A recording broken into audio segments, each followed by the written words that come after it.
नमस्कार मित्रांनो एखाद्या चित्रपटाचा ट्रेलर बघून आपल्याला लगेच लक्षात येते की तो चित्रपट किती इंटरेस्टिंग आहे।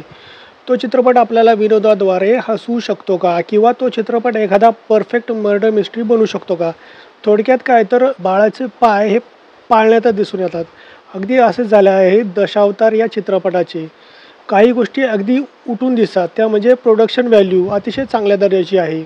जे काही BGM ट्रेलरमध्ये वाजले ते देखील अतिशय चांगले ऐकू येते आणि चांगले फील होते। जे स्पेशल इफेक्ट्स ट्रेलरमध्ये दिसतात ते फारच उच्च दर्जाचे नसले तरी आपल्या मराठीच्या तुलनेत ते खूपच चांगल्या दर्जाचे आहेत। चित्रपटात बरेच सीनियर ॲक्टर्स दिसतात आणि चित्रपटाची एकूण स्टारकास्ट अतिशय तगडी वाटते। चित्रपटाची कथा ही मर्डर मिस्ट्री आणि सस्पेन्स वाटते। एकदम शेवटी आपल्याला खरा कुणी कोण आहे ते समजणार आहे। एकदम शेवटी सर्व रहस्य उलगडणार। थोडक्यात काय तर तुम्ही मराठी चित्रपटांमध्ये जर स्पेशल इंटरेस्ट घेणारी जर तुम्ही व्यक्ती असाल तर 12 सप्टेंबरला रिलीज होणारा दशावतार हा चित्रपट तुम्हाला नक्कीच इंटरेस्टिंग वाटेल। चित्रपटाचे BGM AV प्रफुल्लचंद्र यांनी दिले आहे।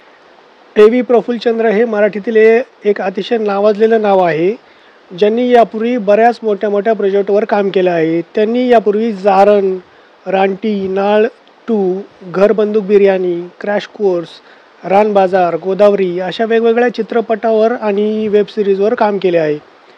तुमचा चित्रपटात इंटरेस्ट क्रिएट करेल अशी अजून एक गोष्ट म्हणजे सीनियर कलाकार आणि त्यांचा दमदार अभिनय। महेश मांजरेकर आणि दिलीप प्रभावळकर तुम्हाला येथे अभिनयाच्या जुगलबंदीमध्ये दिसतील। त्यांच्या जोडीस इतरही बऱ्याचशा ओळखीच्या अभिनेत्यांची आणि अभिनेत्रींची फौज त्यांच्यासोबत आहे।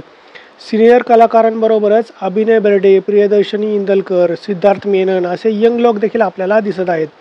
ट्रेलर बघून थोडीफार तुंबाड आणि कांतारा चित्रपटासारखी त्यांचा फील येतो आहे। कथेच्या बाबतीत बोलायचं झालं तर राखणदार नावाचं एक गूढ पात्र आहे जे रात्रीच्या वेळी त्या गावाच्या परिसरात फिरत आहे। त्या गावाच्या परिसरात रहस्यमयरित्या एकामागून एक खून होत आहेत आणि त्या खुनांसाठी राखणदाराला जबाबदार धरला जात आहे। तसेच ट्रेलरमध्ये एका ठिकाणी आपल्याला एक काळा पॅन्थर देखील दिसून येतो। तो देखील त्या गावात आजूबाजूला घडणाऱ्या खुनांसाठी आणि मृत्यूसाठी जबाबदार असणारा एक महत्त्वाचं कारण असू शकतो। ट्रेलर अजून नीट लक्ष देऊन पाहिलं तर आपल्याला अजून एका ठिकाणी कापलेली चंदनाची किंवा कसली तरी झाडं दिसून येतात। म्हणजे ही देखील एक पॉसिबिलिटी आहे की कोणीतरी स्वतःच्या फायद्यासाठी आणि जंगलाची अमानुष तोड करण्यासाठी आणि तेथील वनसंपत्तीचा फायदा उचलण्यासाठी राखणदार आणि इतर खोटी गूढ रहस्य तयार करून आतल्या आत आपला स्वतःचा फायदा करून घेत आहे। थोडक्यात काय तर ही एक मर्डर मिस्ट्री आहे आणि खरा खुनी कोण आहे ते आपल्याला चित्रपटाच्या शेवटी पाहायला मिळणार आहे। Budget, music, cinematography, acting, murder mystery असे सर्व पॉप्युलर चेकबॉक्सेस टिक करणारा चित्रपट पाहण्यासाठी मी तर फार आतुरतेने वाट पाहत आहे। आपण आपल्या चॅनलवर अशाच नवीन चित्रपटांचे रिव्ह्यूज अपलोड करत असतो, त्यामुळे काही दिवसानंतर अपलोड होणारा दशावतार चित्रपटाचा रिव्ह्यू पाहण्यासाठी आत्ताच चॅनलला सबस्क्राईब करून ठेवा। या व्हिडिओमध्ये फक्त एवढंच।